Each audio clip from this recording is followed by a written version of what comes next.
બેનનો બર્થડે છે, તો બર્થડેનું કંઈક આયોજન એના મમ્મીએ કંઈક કર્યું છે કે નથી કર્યું કાંઈ બહુ ખબર નથી. 2-3 દિવસ બિચારી મારી વાટે વાટે મમ્મીના ઘરે રોકાવા આવી, પણ હું ના ન જઈએ કેમ કે આ પાણી 2 દિવસથી તો હતું, તો ઘરે કાંઈ બધું મૂકીને તો વહી જવાય નહીં.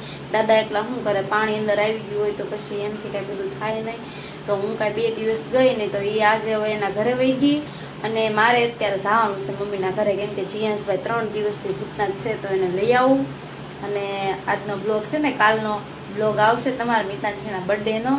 પાણીમાં બોલો, અત્યારે છે ને અમે અમારા શોખમાં આવ્યા પાણી જોવા માટે. આમ જો કેટલું બધું પાણી આવે છે, આમથી આવે છે, જો આમથી આવે છે, આમથી આવે છે, બધી સાઈડથી પાણી પાણી પાણી. આમ જો કેટલા બધા લઈને આવ્યો, એકલી નથી આવી. એક આમ રહી જો, એક આ ટેડી માસી છે ને, આજ આખો દી અમારે નાવાનું છે, બીજું કાંઈ કામ કરવાનું નથી. જો અમારા છોકરા હાય હાય કરે છે. શેરીમાં કેટલું બધું પાણી આવેલું છે, આમ જો કડ સુધી ભર્યું છે બધી ઘરમાં, એટલે પાણી છે આમ કડ સુધી અંદર રૂમમાં બધે આખા રૂમમાં પાણી ભર્યું. તો ઓછું થઈ ગયું ને, આ 2 ગાડી દેખાતી નહોતી એટલું ભર્યું હતું. આ છોકરાઓને જો 2 મજા આવી ગઈ. કાંઈ છે ને પાટું માર્યું છે, પાણી ગળી ગયું, આખી દુકાન પાણીની ભરી. બોલો, મશીન ને ફ્રીજ ને આ બધું હવે સારું રહ્યું એટલું હાસું કા ગોભાઈ. બોલો, ઘર ઘંટી વોશિંગ મશીન એ તો બધું પલળી ગયું. ઘરમાં એટલું છે ને બહાર એટલું છે. હાલો અમે 2 ભાઈ જ હવે કા બાજુમાં ઘરમાં પાણી ગળી ગયું ને જોવા જતા. પાણી દુકાનમાં એટલું ગળી ગયું ને ઘરમાં ગળી ગયું. બોલો, હું કેટલી બધી સગડી છું હવા ને પાણી માટા મારું. હારે આ ટીણી બેન ને લેતી ગઈ હતી, ભાગ લેવા જતા દુકાન ડૂબી ગઈ. દુકાન એ આમ જો દુકાન વાળાને કેટલું નુકસાન છે. આઈસ્ક્રીમ ગુલ્ફી બધું પૂરું થયું. એટલે ભાઈ મારા ઘરમાં જુઓ પેલા મારા એટલું પલ્લે એટલું પાણી ગીડ્યું છે ને, તોય હું કહું પાણી પાણી ત્યાં તો હું છું છે ને. આમનું શરૂ છે હજી. અને અત્યારે કેટલા વાગ્યા ખબર, સાંજના 5:30 વાગી ગયા છે અત્યારે. હાલ જો અહીંયા છે ને ફળિયામાંથી પાણી ઓછું થઈ ગયું છે, તો ફળિયું મેં બધું સાફ કરી નાખ્યું છે. કપડાં જો કેટલા બધા પડ્યા છે, ધોવાના છે. કેમ કે સોકડીમાં પાણી ભર્યું હતું, કાંઈ ધોવા એમ હતું નહીં, તો સવારમાં ધોયા નહોતા. કેમ કે બહુ પાણી ભર્યું હતું, એમાં તો કાંઈ ધોવાય તો નહીં, પાણી હાલે તો ધોઈએ કે પછી જો. એટલે અહીંયા પડ્યું છે, હવે થોડુંક રહ્યું છે. આમ જુઓ આમને હજી સખત જાય જ છે, શરૂ જ છે પાણી જવાનું.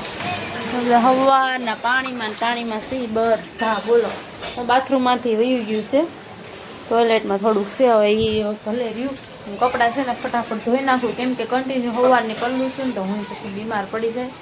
કપડાં ધોઈને પછી એક વિચારી આવે.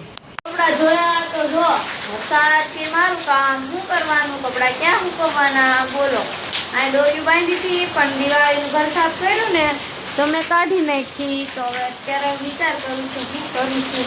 હવે કોઈ છે નહીં, ન કરે મને કોઈ બાંધી દે, કાંઈ વાંધો નહીં. હવે વરસાદ તો કપડાં તો ગમે ત્યારે સુકાઈ જાય, પણ આ વરસાદને જરીક તમે કહો કે છે ને ઓછો આવે યાર. આમ જુઓ તમે બધું પલાળી દે છે. આ બૂટ જઈશું કાંઈ ઉપર ચડાવ્યા છે, તો થોડા કોરા રહેવા દઈએ. આમ તો જો તમે ધોધમાર વરસાદ આવે છે. માંડ મેં ફરી સાફ કર્યું, બધો કચરો કાઢ્યો ને પાછું સારું થઈ ગયો. બોલો, શું કરવાનું. વ્યાજ બિચારો 2 દિવસથી હલવાનો છે મહુવા મમ્મીના ઘરે. હવે મારે એને લેવા જવાનો હતો, પણ છે ને આમાં ક્યાં જવું. અમારી ગાડી કે આમ પડી છે. બોલો, એ છે પાણીમાં હાલે છે. હવે શેરીમાં તો પાણી ભર્યું જ છે, ગોઠણ ઉપર ક્યાંય કડે પોગો આવી ગયું એટલું છે. પણ હવે હું નાઈધન કોરી થઈ ગઈ છે ને, હવે પલળવા નથી જવું. કેમ કે સવારના 7 વાગ્યાની તે સાંજના 7 વાગ્યા સુધી કન્ટિન્યુ હું પલળી. બોલો, હવે થોડું કલાક વરસાદને હવે શું કરું. મને તો વિચાર આવે છે કે મારી વાડી હાલે શું છે રીતે પપ્પાની. હવે જે થયું હોય, હવે કાલ પરમ દિવસે વરસાદ થયો ને ત્યારે જોવા જાય છે કે તમને જે શો છે ને પપ્પા એવી. સારું હાલો ફ્રેન્ડ, અત્યારે રસોઈ બનાવવાનો ટાઈમ થઈ ગયો છે. ઓલરેડી 8 વાગી ગયા છે. રસોઈ બનાવી નાખું. જો કે મારે તો મને ખાવાનું કાંઈ મન નથી થતું, કાંઈ ભાવતું નથી. હવે શું કારણ નાસ્તામાં કાંઈ ઓર્ડર બધા આવશે ને તો હું તમને બતાવી, નહીં લાવે તો નહીં બતાવીશ. હવે જોઈ વરસાદ બહુ છે ને એટલા માટે કાંઈ નક્કી નથી, નગર તો લેતા જ આવે પણ વરસાદના હિસાબે હા ના જેવું છે. સારું હાલો રસોઈનું કામ તો પૂરું કરી નાખું. બધા થોડા નાસ્તો ખાય, હું નાસ્તો ખાઈશ. નાસ્તો આવી ગયો છે એમાં એવું છે ને હું તો ખાઈ લઉં. બીજું હું આજે છે ને હું થાકી ગયા આખો દિવસ, મારે રસોઈ બનાવવાનું આળસ થોડીક એટલા માટે જ્યાં સ્યાદ આવી ગયો હે જ્યાં સુધી તો હું રહીશું કામ ગેસ આવે છે. આવી જાઓ મંચુરિયન કોને ભાવે છે બહુ જરીક કહેજો. ફેવરિટ મંચુરિયન છે, બીજું મને કાંઈ ન ભાવે, મંચુરિયન બહુ ભાવે. દિવસ પાણીમાં વીયો ગયો તો ખબર છે ને. રાત્રે પછી બહુ વરસાદ આવ્યો હતો, પાછું રૂમમાં પાણી અહીંયા સુધી ગળી ગયું હતું. રૂમમાં જ ખાલી નહોતું આવ્યું, આખું ફળિયું દાદર બધે સુધી પાણી હતું. ને પછી તો મને છે ને જમીન આખો દિવસ પાણીમાં કાલ આટા માર્યા હતા ને તો નીંદર આવતી હતી, તો હું સૂઈ ગઈ હતી, કાંઈ બ્લોગે એન્ડ કર્યો નહોતો. ને અત્યારે જો રસોઈ બનાવી છે, રસોઈમાં મેં રસોઈ બનાવતી હતી, રસોઈ પૂરી કરી અને આ બધું સાફ કર્યું. આમ જુઓ આમાં કેટલું અહીંયા સુધી પાણી ભર્યું હતું, અહીંયા સુધી ગોઠણ સુધી અમારે અહીંયા પાણી ગળી ગયું હતું. બધું સાફ કર્યું અને હાલ અત્યારે શેરીમાં ઓછું થયું છે, જે બંધ જ થયું છે. જો કેવો શેરીનો માહોલ કરી નાખ્યો છે આ પાણીએ બધું. જો તો આ બધું સાફ કરવું પડશે ને, એમને તો કાંઈ હાલશે નહીં. જો બધે ધોવાનું ચાલુ છે બધાને. અને પછી તો હવે છે ને મારે કપડાં રાતે ધોયા હતા, કેટલા વાગી ગયા 12-1 વાગી ગયું. એ બધું કામ પૂરું કરી અને સુવાઈ ગયું હતું.